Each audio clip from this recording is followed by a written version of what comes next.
Hi everyone, thanks for joining us. My name is Jeff Hirsch. I'm here with Tim Racette. He's at eminimine.com, and what you do there is help people develop peak performance, correct? That's right, yeah. So, I mean, how do you do that?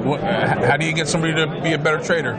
So, just like any pro athlete, entrepreneur, CEO, there's a lot of characteristics that are very encompassing that develop as you develop as a top level athlete or entrepreneur or trader.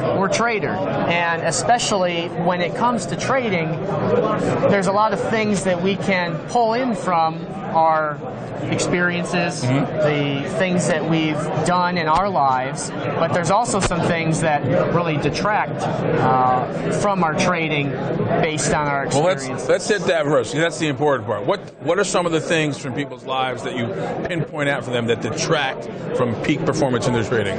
So it can become really difficult to feel like you're taking 3 steps forward and 1 step back.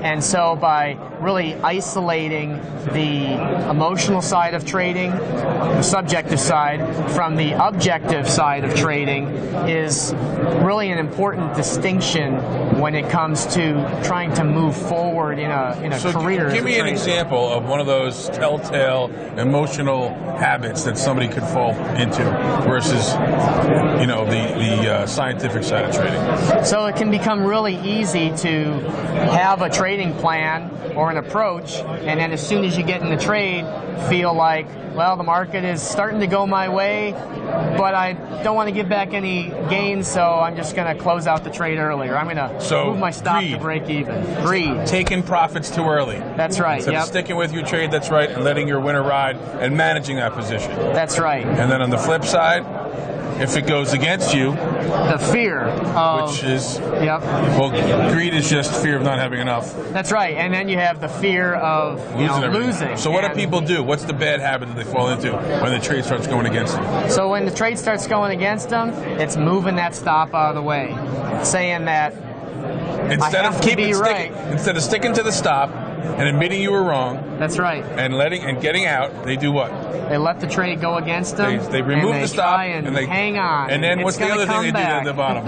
It's going to come back. What are they going to do when it goes down? Then they're going to double down. That's right. There you go. Yep. That's it. Exactly. So how do you break them with that? Is there like some sort of buzzer, like you tase them, or I mean? Yeah, it starts with becoming aware of some of those bad habits and those emotions. I've been there. Let me tell you, I've been there. I've had that moment. So that's it. You got to be aware. And you got to pick that point in time when you recognize you're aware of it, and next time you feel it, you remember that, right? Yeah, that's right. Remembering that pain of losing and being in that position and saying, I'm never going to let that happen Or again. even better, remembering the time that you did it right, where you say, you know what, I'm getting out, or I'm going to be patient and stick with my strategy. That's absolutely right. Great. Excellent stuff. Thanks, Tim. Thanks, everyone, for joining us. Appreciate it.